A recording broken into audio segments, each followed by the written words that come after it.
Over a period of months, and after the issuance of multiple tickets and repeated attempts to educate, members of the Public Safety Investigations Unit obtained warrants of arrest for 6 individuals. From now on till 5 years from now is when they can pick me up at any time. This whole court system makes me laugh because it's turning out to be more and more of a joke. They keep pushing it off. I don't know if they do that because they know they don't have much of an argument or they don't have much of the law behind them, but we know they try to get their money to keep people away from coming to church based on a vaccine status. That's never going to be our approach. That's never going to be our standpoint. We have the church doors open for anyone who wants to come in sincerity to hear the word of God and to fellowship. Warning, censorship. Warning, censorship.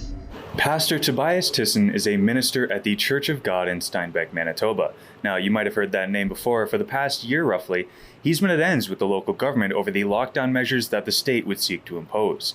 Things came to a head for him late in November, December of last year, when the state decided that drive-in church service was a health risk. This meant that Pastor Tobias couldn't even host service from inside a trailer while everybody was in the parking lot in their cars with the windows rolled up.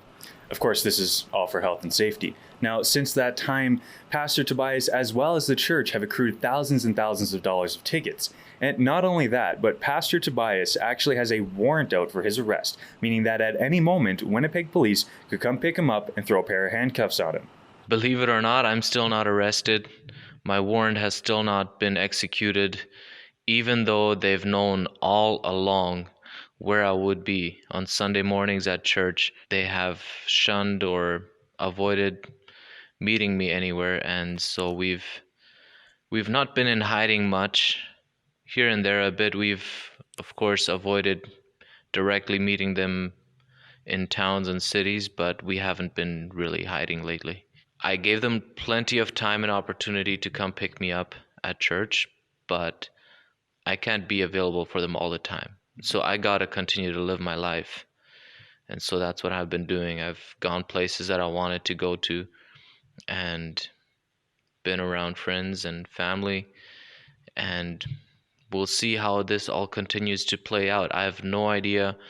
At some point I thought maybe they're gonna give up on it, but I recently heard that Chris Skye was arrested in Winnipeg, which literally was a few weeks ago, and that was also months after the warrant has been issued. So that tells me they're not gonna give up on it. And as soon as restrictions were eased a month ago now, I think, I called into the RCMP to ask them what would happen with my warrant, and the RCMP said that's up to the Winnipeg Police to decide. It's not up to us to decide what happens with it. All we know is that your warrant is in effect for 5 years. So from now on till 5 years from now is when they can pick me up at any time. And I'm waiting to hear back from my lawyers. They're going to find out from the Crown if any of the conditions might change, and maybe we can resolve something. But at this point, we're quite in the dark with all that. Manitoba Justice were the ones that signed off the warrant, and I've actually tried to call him once, but it never got through. Furthermore, to give a little insight as to police not being very eager, at least the RCMP, I can't tell about the Winnipeg Police, but the RCMP not being eager to arrest me. My father-in-law recently went to the States, or got denied entry, got turned around. When he got to the Canadian side, they told him to self-isolate for 14 days. Normally what happens here in Manitoba, the police will come to your house and make sure you are self-isolating. So, but in this case, what was different was they called ahead and told him, you know what, we're going to come to make sure you're self-isolating. Just show us your ID through the window and we'll leave right away. Now, what I'm taking from that is they put in the address that was provided at the border, and they saw, oh, that's the address where Tobias's phone had pinged off last. So we don't want to meet him there. So let's call ahead that he's going to tell Tobias if he's there to not be around, otherwise we're going to have to arrest him. That's what I think would happen. I like to think of it as that way. It's funny to me. It shows that they're not very eager about arresting me, and that gives me some hope in the police. It doesn't seem like a good feeling to be wanted by the state. However, as he said, he is making the most of it. He's not letting it slow him down, and even though he is technically on the run, they're not really chasing after him. As it stands, the church is set to go to court. When that will happen, I'm not sure, because it keeps getting delayed and delayed and delayed. So when they're going to be in front of a judge, I can't tell you, but I can tell you when they are there, we're going to find out about that potentially $1 million ticket that could be handed to the church. This is what Pastor Tobias had to say. This whole court system makes me laugh because it's turning out to be more and more of a joke. Not very serious at all, because we got that court summons in May or beginning of June. Have to think here. It's been postponed twice now. One time it's been postponed to August sometime, and now it's postponed to September 16th. So they keep pushing it off.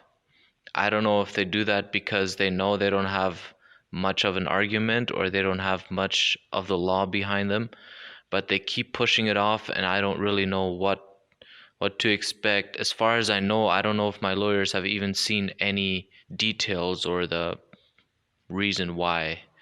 I think the $1 million fine was also that was the highest amount they could charge the church. And that's what mainstream media was hinting at once they heard that we got a court summons. So I don't know whether that's something they'll lay against the church or against me, or up to $1 million, somewhere below. I have no idea.